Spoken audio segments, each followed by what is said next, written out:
Assalamualaikum warahmatullahi ta'ala wabarakatuh.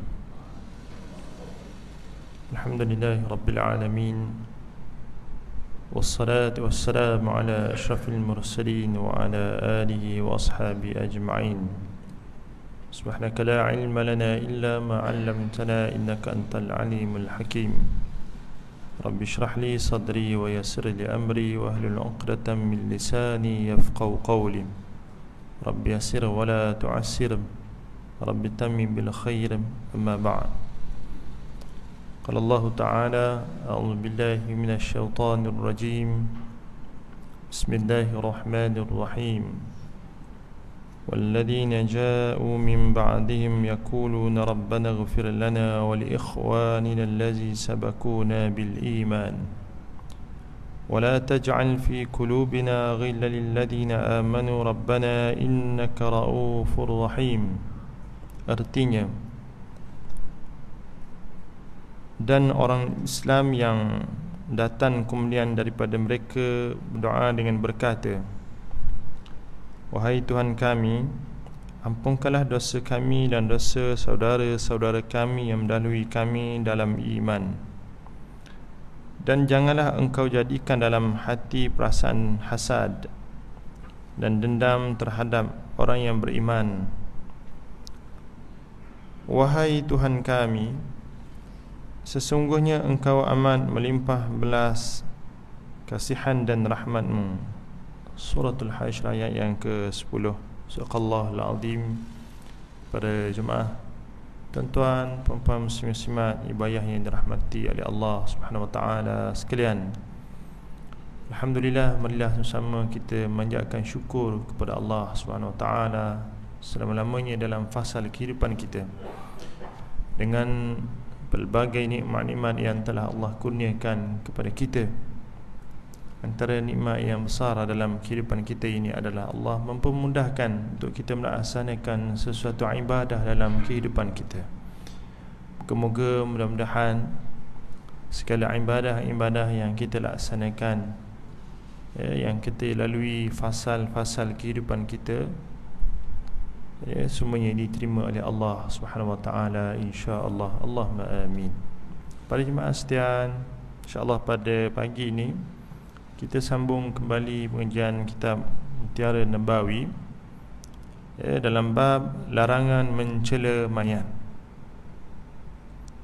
Baik, ayat Al-Quran yang saya bacakan dimuqaddimahkan tajuk pengajian kita pada pagi ini tentang bagaimana sikap, sifat orang-orang yang beriman kepada Allah Subhanahu wa taala. Sifat ataupun sikap orang yang beriman kepada Allah ini berbeza dengan orang-orang yang tidak mempunyai keimanan. Mereka mempunyai adab, mereka mempunyai cara kehidupan mereka sewaktu mana mereka mati. Sewaktu mana mereka mati dalam keadaan iman, dan orang-orang yang hidup yang pernah mengenali mereka ataupun tidak, akan melihat mereka ini sebagai orang-orang yang perlu diingati dengan kalimah doa, walaupun ada yang pernah bertemu ataupun ramai yang tidak pernah bertemu. Ini dirakamkan dalam Al-Quran. Al-Quran menceritakan orang Islam yang datang kemudian daripada mereka, sikap mereka apabila kita kata orang yang beriman kepada Allah, mereka suka meminta-minta kepada Allah, berdoa kepada Allah. Hubbud doa, mereka sangat suka kepada doa.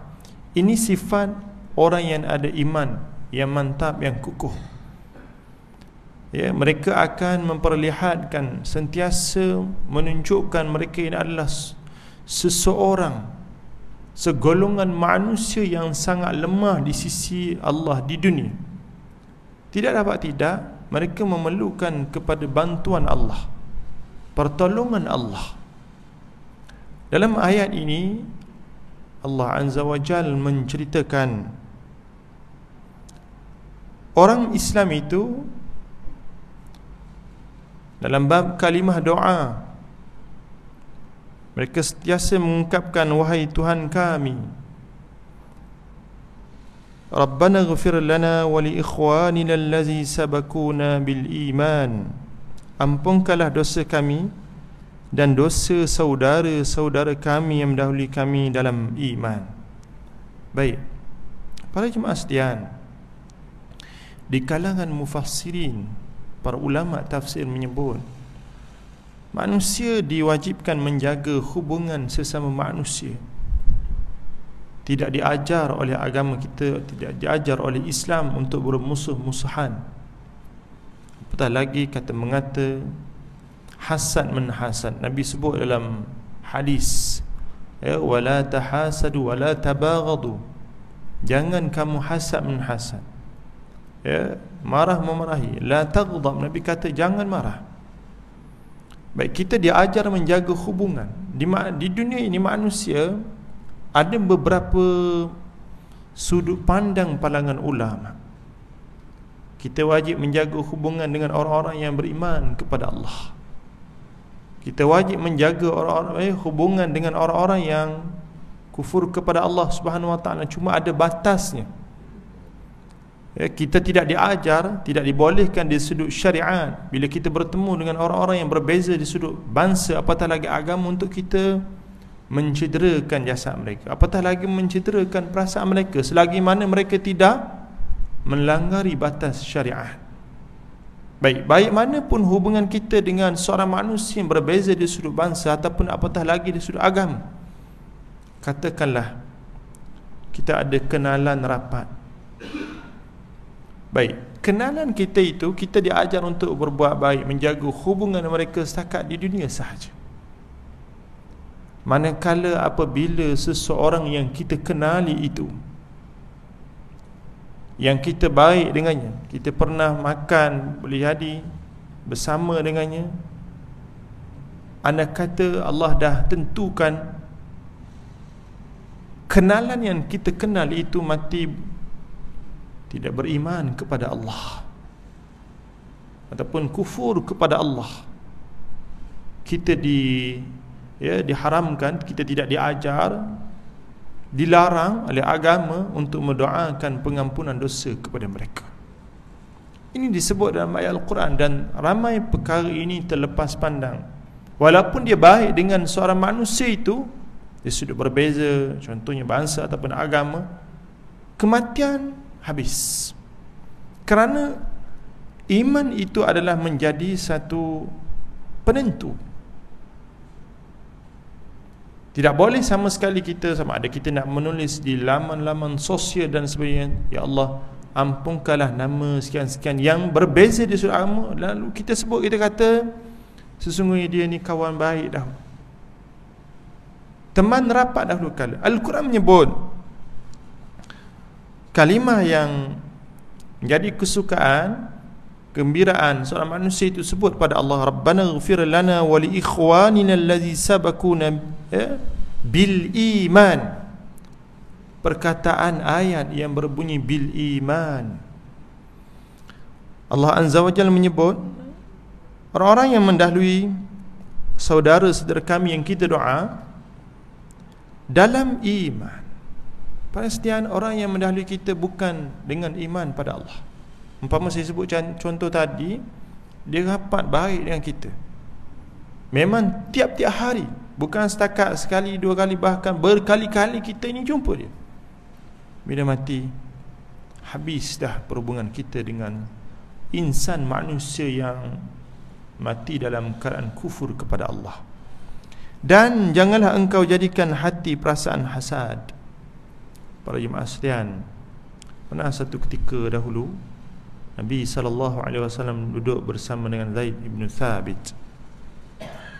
Diceritakan oleh para ulama, Al-Imam Musayyuti menyebut, tiba-tiba Nabi SAW ini memegang, kalau kita kata, bahu Zaid ibn Thabit. Dikatakan, ambillah peringatan, intabih, ambillah peringatan wahai Zaid, sesungguhnya yang akan menghancurkan amal-amal seseorang manusia adalah al-hasadu, hasad. Dalam Al-Quran Allah mengajar, mendidik menyarankan kepada kita ini untuk meminta doa kepada Allah agar dijauhkan daripada satu perasaan yang tidak boleh dirawat oleh mana-mana atibab ataupun para doktor-doktor di dunia ini, satu penyakit disebut sebagai hasad dan dendam terhadap orang yang beriman kepada Allah Azza wa Jalla. Allah bagi ancaman khusus dalam ayat yang lain. Allah menceritakan innal ladzina fatanul mu'minina wal mu'minat thumma lam yatubu falahum adzabu jahannam walahum adzabul hariq. Orang-orang yang mencela, membenci orang-orang mukmin, sama ada lelaki perempuan yang beriman kepada Allah, thumma lam yatubu, mereka tidak bertaubat, bagi mereka katanya Allah akan dikenakan kepada mereka neraka jahannam dan hariq, neraka yang panas, dan sifat api di akhirat itu berbeza dengan dunia yang membakar. Tuan-tuan sekalian, orang-orang yang ada sifat dendam, hasad di hati kepada orang-orang mukmin, sehingga mana dia memperlakukan suatu perkara yang telah melanggar syariat, melanggar law ataupun undang-undang dunia, kita kata summa lam yatubu, mereka tidak bertaubat, Allah Azza wa Jalla menceritakan Allah ancam mereka ni dengan azab jahannam. Suka untuk disebut, mana-mana kalau kita kata api kebakaran di dunia ini, apabila ia terbakar, permulaannya boleh jadi kita kata api yang kuat, sebuah rumah, sebiji kereta terbakar, pada permulaan kita kata boleh jadi pertengahan api yang kuat. Maknanya sebiji kereta terbakar di tepi jalan, kita tengok bila anggota bomba tak datang, kemudian terpadam dengan sendiri. Api dunia sifatnya dia akan terpadam, kuat mana pun, banyak mana pun, rumah, kenderaan, kilang, apa-apa. Baik, api di akhirat Allah membuat perumpamaan kalimah iaitu as-sa'ir. Sifat nyalaannya adalah semakin bertambah-tambah, ziyadah. Perkara ini tidak berlaku api di dunia. Baik, orang-orang yang ada sifat dendam, dengki, iri hati, yang Allah mengajar supaya kita menjauhi perkara itu. Baik, Rabbana innaka ra'ufur rahim, wahai Tuhan kami, sesungguhnya engkau amat melimpah belas kasihan dan rahmat. Sayyidatina Aisyah radhiyallahu anha ketika mana membaca Al-Quran, apabila bertemu dengan kalimah jahannam ataupun azab dalam Al-Quran, banyak Allah Subhanahu wa taala mengingatkan tentang peringatan-peringatan neraka jahannam. Pada satu hari, satu ketika dibaca Al-Quran, Sayyidatina Aisyah radhiyallahu anha bertemu dengan kalimah neraka jahannam ni adalah asyadul azab, azab yang paling pedih, azab yang sangat dahsyat. Fahiya tabki, dia menangis. Lalu dia sambung lagi bacaan Al-Quran, kemudian dia bertemu dengan ayat yang Allah tawarkan, Allah isytiharkan tentang satu tawaran, satu penishtiharan, satu janji antara sifat Allah adalah Ar-Rahim, penyayang. Lalu dia mengharapkan, dia menyebut kepada sahabat-sahabatnya, sahabiah, harapkanlah, banyakkanlah mengharapkan adalah rahmat Allah sewaktu mana berada di akhirat nanti, dengan seseorang itu sangat bermesra memudahkan diri untuk meminta dengan Allah Azza wa Jal dalam kalimah doa kepada Allah Azza wa Jal. Doa menandakan seorang manusia itu tidak sombong dengan Allah. Doa menandakan seorang manusia itu dekat dengan Allah. Doa menandakan seorang manusia itu sebagai abdun, hamba kepada Allah Azza wa Jalla. Kemudian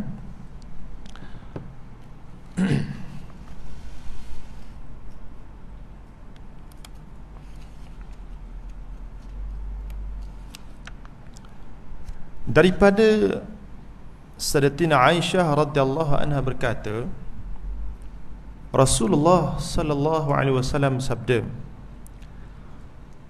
la tasubbul amwata fa innahum qad afdau ila ma qaddam.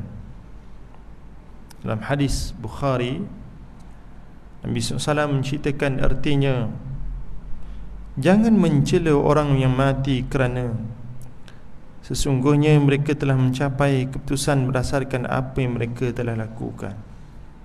Tadi penulis kitab atau buku kita belajar ni, dia bawa datang contoh tentang apa sepatutnya kita perbuatkan kepada orang-orang yang mati, termasuk orang-orang yang hidup, dalam perbahasan ayat Al-Quran yang kita sebut kalimah doa dalam suratul Hasyr. Dalam hadis ini dibawa contoh tentang la tasubbul amwat, jangan sekali mengecam mencela orang yang mati. Ini hadis sahih. Adab seorang manusia dengan orang yang mati ada adab. Waktu mana kita hidup, kita ada adab.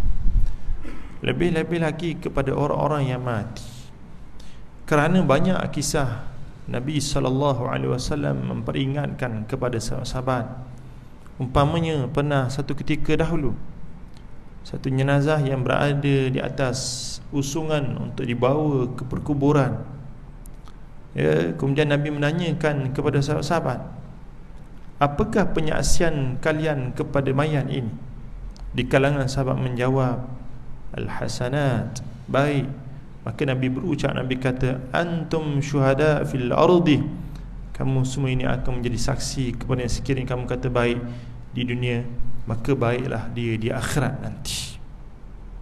Apakah kita nak waktu mana kita ini menjadi mayat, sama ada hari pertama ataupun hari-hari yang telah berlalu dalam tempoh masa yang lama, sama ada bulanan, tahunan, belasan tahun, puluhan tahun, seandainya ada insan-insan yang mengingati kita, manusia-manusia yang mengenali kita, mengatakan kecaman kepada jasad kita, mengatakan nama kita sekian-sekian, na'udzubillah, mengatakan keburukan kita, yang kita nak sebaliknya adalah sama ada orang-orang yang pernah kita kenal, menatap wajah mereka, berhubung dengan mereka, ataupun tidak kenal, melafazkan kalimah umum dengan doa yang ada percikan-percikan keampunan dosa daripada Allah Azza wa Jalla. Nabi mengingatkan tentang la tasubbul amwat, kerana perkara ini berlaku di zaman Nabi SAW tentang orang-orang yang mengecam, mencela mayat, orang-orang yang telah mati menghadap Allah Azza wa Jalla. Baik, hadis yang kita baca ataupun terus menunjukkan haram hukumnya mencaci maki atau mencela orang yang sudah meninggal dunia. Keumuman hadis ini menunjukkan larangan ini tidak hanya kepada Muslim, tetapi juga kepada bukan Muslim. Ada perbahasan para ulama dalam hal kita kepada, kita kata bukan Muslim, perhatian setian, ya, ada bab tasubbu, mencela, mencaci. Ada bab iaitu memuji. Baik, katakanlah seorang, kita kata seorang yang non-Muslim, baik mana pun dia, banyak mana pun kita kata jasanya, kebaikan-kebaikan dibuat, sama ada dalam bentuk individu, masyarakat, disebut lagi peringkat antarabangsa. Katakanlah dia mati tidak beriman kepada Allah. Lafaz umum nasihat para ulama dalam hadis, beberapa hadis sebut, sekiranya ada jasa-jasanya, kita tidak dituntut untuk menyebut mengulang siara lagi apabila dia telah meninggal dunia. habis dah keputusannya. Bila lagi dia mati dalam keadaan tidak beriman kepada Allah. Ia berbeza dengan seorang manusia yang beriman pada Allah. Kita dilarang, diharamkan untuk mencela, namun sekiranya dia mati sebagai orang yang ada iman, kita diajar untuk menyebut-nyebut, mengulang, mengisytiharkan kebaikan-kebaikan yang pernah dilakukan olehnya ketika mana dia hidup. Umpamanya nama sekian-sekian, tokoh sekian-sekian, kita kata jasa dia lah, ya, sekian-sekian perkara-perkara kebaikan dibuat oleh ummah. Nabi sebut dalam satu hadis, ya, tuba liman kana miftahan li khairin wa mughlaqan li syarrin. Beruntung, berbahagia orang-orang yang menjadi pembuka kepada kebaikan, penutup kepada keburukan, maksiat. Wailun, celaka orang-orang yang menjadi, ya, iaitu mughlaqan li syarrin, pembuka kepada pintu-pintu dosa. Ya, wa mughlaqan li khairin, dia menjadi penutup kepada kejahatan. Katakanlah ada manusia tokoh dengan jasa-jasanya lah hukum-hukum tertentu, perkara tertentu dapat dibuat. Umpamanya saya sebut, sebelum kemerdekaan termaktub dalam makhtutat ataupun manuskrip lama, dan perkara ini boleh dilihat oleh anak-anak kita belajar undang-undang. Kalau tentuan yang terlibat dengan undang-undang, perkara yang tidak boleh ditipu sebelum kedatangan penjajah dalam negara kita. Negara kita, kiblat undang-undang negara adalah Islam. Perlembagaan, ia perkara yang tidak boleh dibuat. Tuan-tuan tanya saya, boleh jadi Ustaz tahu mana tuan-tuan boleh pergi ke kuliah yang nama sekarang ini adalah Profesor Dr. Ahmad Ibrahim Almarhum di Universiti Islam Antarabangsa. Sejarah tidak boleh ditipu, tarikh sejarah. Semua negeri-negeri datang penjajah yang telah menjajah dan telah meninggalkan satu kesan yang disebut sebagai nizam ataupun nuzum, dustur, undang-undang perlagaan yang berkiblatkan kepada barat. Orang-orang yang terdahulu, yang telah bersusah payah dan sebagainya, para ulama terdahulu, pemimpin tokoh-tokoh yang terdahulu, yang mereka berikhtiar berusaha, mereka di kalangan orang-orang yang sepatutnya kita sebut nama-nama mereka, dan kita mengulang siar dengan kalimah doa, moga Allah rahmati, ampuni dosa-dosa mereka, kesalahan-kesalahan mereka itu sebagaimana yang termaktub dalam awal mukaddimah kuliah kita pada pagi ini. Allah menceritakan dalam suratul Hashr. Baik, hikmah larangan ini adalah sebagaimana yang dijelaskan di akhir hadis, fa innahum qad afdau ila ma qaddam, mereka telah mencapai keputusan berdasarkan apa yang mereka telah lakukan. Allah bagi tempoh pada manusia di dunia ini umur yang berbeza-beza. Andai kata umur yang sama, yang kita kata datang ke dunia bulan yang sama, mati boleh jadi bulan yang sama, usia yang sama, amal berbeza. Manusia itu, dia sudah amalan berbeza, mengikut kemampuan kadar seorang manusia itu sendiri, dan berikhtiar untuk memperbaiki, memperelokkan itu menjadi suatu kewajipan. Ini memberi makna mereka yang meninggal dunia telah pun melakukan perbuatan yang sedemikian, sama ada yang telah membawa kebaikan ataupun sebaliknya, maka terserah kepada Allah untuk menilainya. Mencela mayat kebiasaan yang membawa implikasi kecederaan emosi kepada keluarga si mati.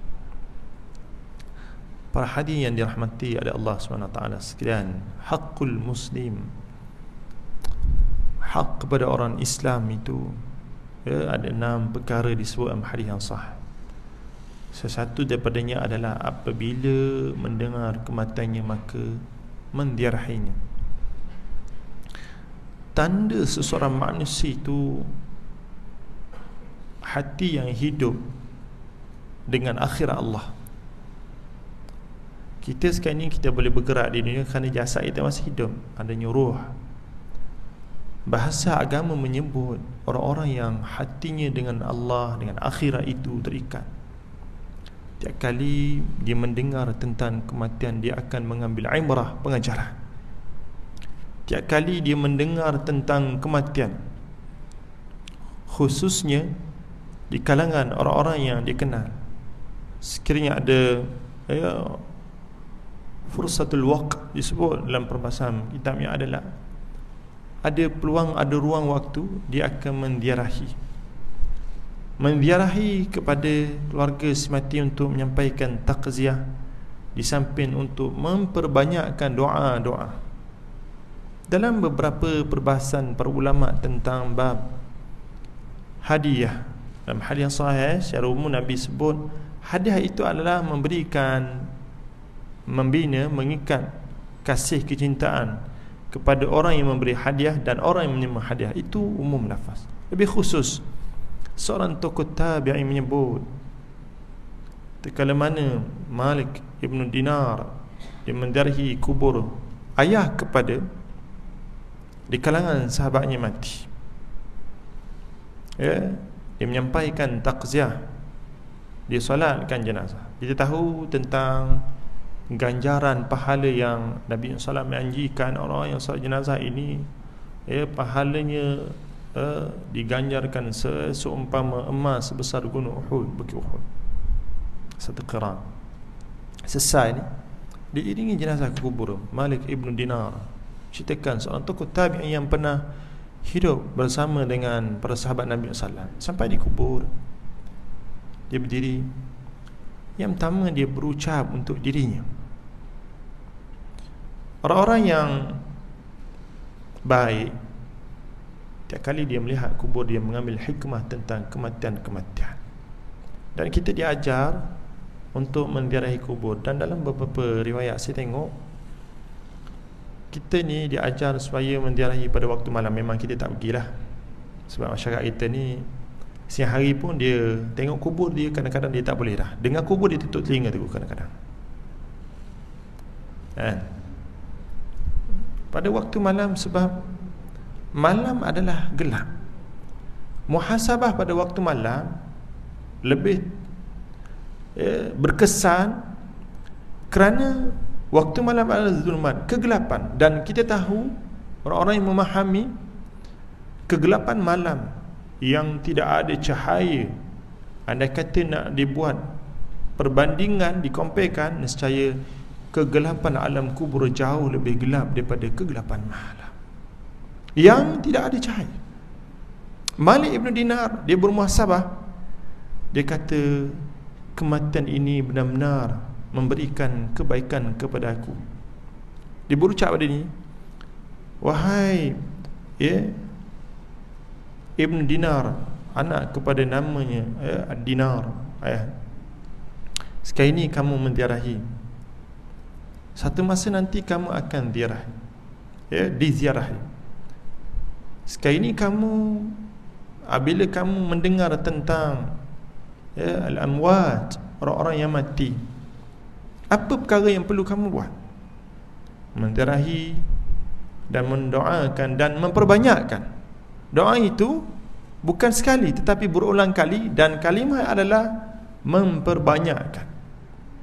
Kemudian dikatakan lagi, sekiranya kamu nak tahu macam mana, bagaimana kamu ni diperdoakan oleh orang-orang yang saleh, orang yang kamu kenali ataupun tidaknya, macam mana kamu mendoakan mereka seorang manusia itu ketika mana kamu hidup itu sendiri.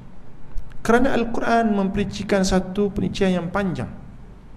Baik, perhatian, bila kita mencela mayat, antara orang yang paling terkesan adalah kekeluargaan dekat. Abu Qatadah, seorang sahabat Nabi SAW, menyebut, sekiranya halal untuk memukul manusia bighairi sababin, tanpa sebab, antara orang-orang yang aku akan pukul adalah si pencela mayat itu sendiri. Namun tidak sebegitu, hanya untuk dinasihati. Bila kita dengar, kalau kita datang satu kematian, tempat kematian dan sebagainya, bila dia bercakap tentang perkara yang tidak sepatutnya, para ulama sebut iaitu nasihatkan mereka. Ya, lebih baik mereka ini senyap ataupun falyakul khair, ataupun bercakap dengan kalimah doa. Selain itu, dari aspek sikap mereka yang sudah meninggal dunia, prinsip ahli sunnah wal jamaah menegaskan bahawa kita berharap agar mereka yang buat baik akan diberi ganjaran pahala oleh Allah Azza wa Jalla, dirahmati dan tidak diseksa olehnya ataupun oleh para malaikatnya. Sedangkan bagi mereka yang berak sebaliknya, kita merisaukan dirinya diseksa atau dosa-dosanya dan maksiat yang dilakukan olehnya. Dan andai kita tahu, tuan-tuan sekalian, andai kata kita tahu, si mati kita kenal, dia ni memang segala macam dosa, usahlah menyebut-nyebut dan harapkanlah kita tidak termasuk di kalangan tersebut. Umpamanya kita tahu, kita memang kenal dia ni buat dosa sekian-sekian, nama dosa sekian-sekian disebut oleh Al-Imam Zahabi. Katakanlah kamu membenci, kalau kita kata syaribul khamr, orang-orang yang minum arak, memang kita kena benci minum arak, bukan kita membenci jasad. Baik, bila kita tahu dia mati dalam keadaan sebegitu, tutuplah airnya, di samping mintalah doa pada Allah agar kita tidak termasuk dalam golongan tersebut. Baik.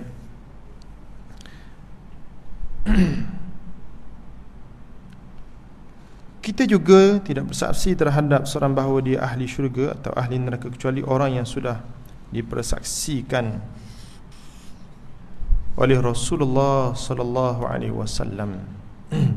Mencela orang yang sudah mati juga tidak memberikan apa-apa manfaat kepada pencela, melainkan dosa yang diperoleh kerana melanggar larangan hadis, melanggar larangan agama Allah Azza wa Jalla. Nak tahu kita ini di antara orang yang baik ataupun tak kepada seorang manusia secara umum, secara khusus, lebih lagi orang yang kita kenali ataupun tidak, adalah doa. Yang kita nak, kita harapkan apabila kita telah bertukar status kita daripada seorang manusia yang berada di muka bumi Allah, Allah tukarkan tempat kita kepada alam baqa. Di sana Ibn Abbas radhiyallahu anhu, seorang sahabat Nabi, seorang sepupu Rasulullah, seorang manusia yang Allah SWT mustajabkan doa Nabi, diberikan kefaqihan ilmu agama. Dia pernah berucap, dia kata satu kalimah doa pengampunan kepada orang-orang yang khusus yang kamu doakan, yang kamu waktu mana kamu hidup, kamu tidak membuat syirik pada Allah, kamu tidak membuat perkara khurafat, Allah mustajabkan doa kamu, kamu mendoakan keampunan kepadanya. Ia merupakan hadiah yang paling baik, bahkan lebih baik daripada dunia dan sisinya. Sekadar itu dahulu pada pagi ini. Yang baik semua datang daripada Allah, yang kurang adalah sendiri. Aku qali hadza wa astaghfirullahal azim li wa lakum. Assalamualaikum warahmatullahi wabarakatuh. Alhamdulillahirabbil alamin. Wassalatu wassalamu ala asyrafil mursalin wa ala alihi wa sahbihi ajma'in. Allahumma shrah lana sudurana wa hassin akhlaqana wa salana umurana. Allahumma rzuqna al-fahma wal 'ilma wal hikmata wal aql. افتح علينا من خزائن رحمتك ارحم الراحمين. اللهم انصر إخواننا المسلمين والمستضعفين والمجاهدين في فلسطين وفي غزة وفي كل مكان وفي كل زمان وفي كل بلاد المسلمين. ربنا آتنا من لدنك رحمة وهيئ لنا من أمرنا رشدا. ربنا آتنا في الدنيا حسنة وفي الآخرة حسنة وقنا عذاب النار. وصلى الله على سيدنا محمد وعلى آله وأصحابه أجمعين. الحمد لله رب العالمين.